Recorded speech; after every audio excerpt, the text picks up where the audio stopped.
السلام علیکم، میں ہوں رمضان ہندل۔ آج میں نے واقعہ کربلا سنا طارق مسعود دیوبندی عالم دین کی زبانی،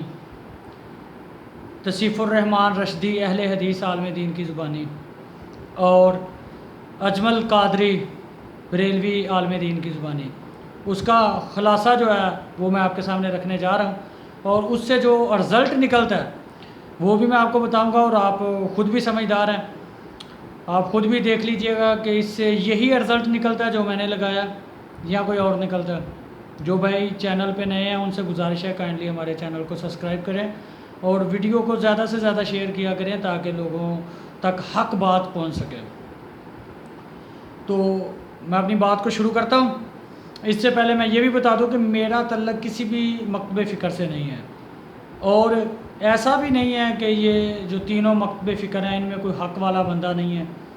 تمام مکاتب فکر میں اہل حق آپ کو ملیں گے، اور ہر زمانے میں اہل حق آپ کو ملیں گے جو اس بات کی نفی کرتے ہیں جو ان تینوں عالم دینوں نے کی، اور میں آپ سے شیئر کرنے جا رہا ہوں۔ واقعہ کربلا کے بارے میں ایک لمبی ڈیٹیل انہوں نے بتائی، لیکن میں مختصر کر کے آپ کو بتانا چاہوں گا کہ اجمل قادری صاحب نے کہا کہ حضرت حسین کو اتنے خطوط آئے تھے کہ وہ مجبور ہو گئے، اور ایک شریف آدمی جو ہے نا اس کا حق بنتا ہے کہ جب اتنا لوگ انہیں کہیں تو انہیں جانا چاہیے تھا۔ اور طارق مسعود صاحب نے بھی یہی کہا کہ وہ 2 بوڑے خطوں کے تھے جن کی وجہ سے حضرت حسین کوفہ کی طرف نکلے، اور حضرت حسین نے جب واپس جانے کا فیصلہ کیا تو اگر حضرت حسین واپس جانے کا فیصلہ نہ کرتے تو ان کے بارے میں یہ کلیم ہوتا کہ یہ باغی ہیں، اور اللہ تعالیٰ نے انہیں اس جرم سے بچا لیا، کیونکہ یزید جو تھا وہ خلیفہ تھا جیسا بھی تھا، لیکن صحابہ نے اس کی بیعت کی ہوئی تھی بقول طارق مسعود صاحب کے۔ تو چونکہ حضرت حسین کو پتہ چل گیا تھا کہ وہ جو ہے نا غلطی پہ ہیں یا ان کو نہیں آنا چاہیے تھا خطوط کی وجہ سے، تو انہوں نے پھر واپس جانے کا فیصلہ کیا،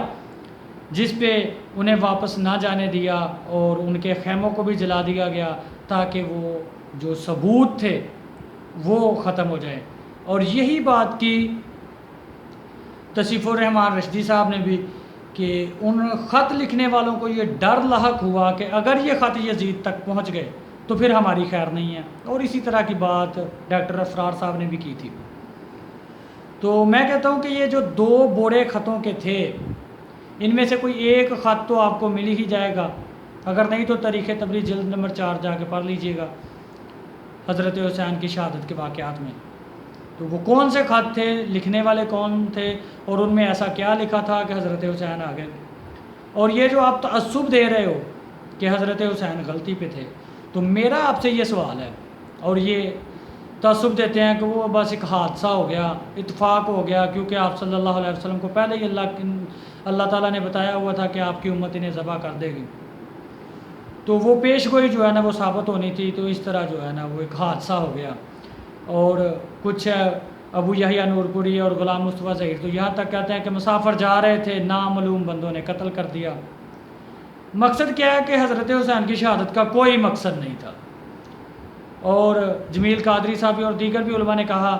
کہ یہ کوئی حق اور باطل کی جنگ نہیں ہے، کفر اور اسلام کا مارکا نہیں ہے، یہ بس جو ہے نا وہ خطوط کی وجہ سے یہ سارا معاملہ ہوا۔ تو میں ان سے یہ میرا مودبانہ سوال ہے تمام علماء سے کہ غلط فہمی میں اگر کوئی بندہ قتل ہو جائے تو اسے اللہ تعالیٰ معاف کر دے، یہی بہت بڑی بات ہے۔ غلط فہمی سے جنت کی سرداری نہیں ملتی۔ اور دوسری بات،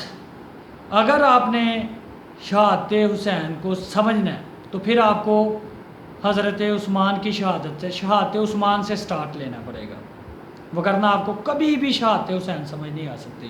اور یہ جو علماء شہادت حسین کو اس قدر جو ہے نا وہ گول مول کر کے ختم کرنے کی کوشش کر رہے ہیں، تو اس کا مقصد بھی یہ ہوتا ہے کہ اگر انہوں نے صحیح شہادت حسین بیان کر دی تو پھر لوگ پیچھے کی طرف جائیں گے، پھر بات جنگ جمل صفین نہروان تک بھی جائے گی، پھر جو حضرت عثمان کی شہادت تھی وہاں تک لوگ جائیں گے کہ آخر معاملات کہاں سے بگڑنے شروع ہوئے تھے۔ تو جب آپ وہ ساری ڈیٹیل سمجھیں گے تو پھر آپ کو پتہ چلے گا۔ اور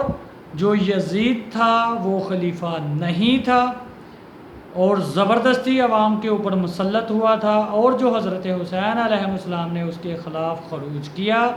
اور ان کے جو اس پہ ایک اور بات میں ایڈ کر دوں کہ تصیف الرحمان رشدی صاحب نے بھی ایک کلپ چاڑا تھا کہ شیعہ نے حسین نے حضرت حسین کے شیعہ نے حضرت علی کے شیعہ نے ہی حضرت علی کو بھی اور حضرت حسین کو بھی شہید کیا تھا۔ تو جو اس دور کے شیعہ نے علی تھے ان کا نام بھی تو بتائیں کہ وہ کون تھے۔ اور انہوں نے ایک روایت بھی کوٹ کی کہ جب حضرت حسن نے صلح کی تھی، صلح حسن،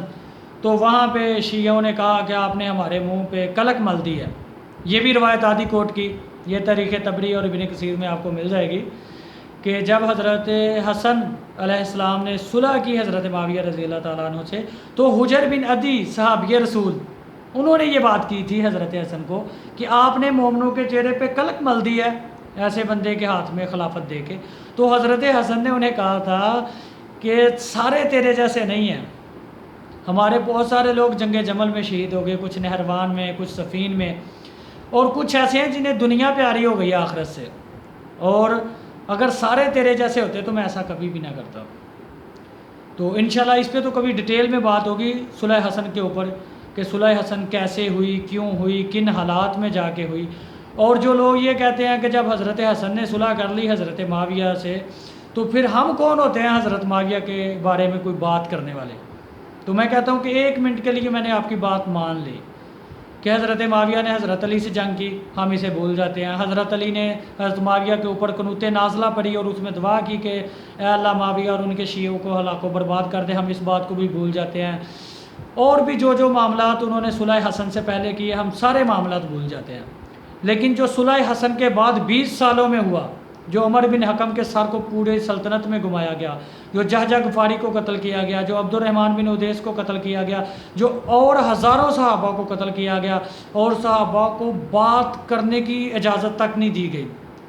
اور نماز کو بدلا گیا، نماز عید کو بدلا گیا، نماز جمعہ کو بدلا گیا، تکبیرات کو بدلا گیا، زکوٰۃ کے نصاب کو بدلا گیا،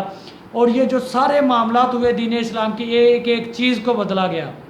اس کا ذمہ دار کون ہے؟ اور اس پہ بات کیوں نہیں ہوگی؟ کیونکہ یہ سارے معاملات تو صلح حسن کے بعد کے ہیں، اور جو جبرن یزید کو مسلط کر دیا گیا اپنے بعد ساری شرائط کو توڑ کے صلح حسن کی،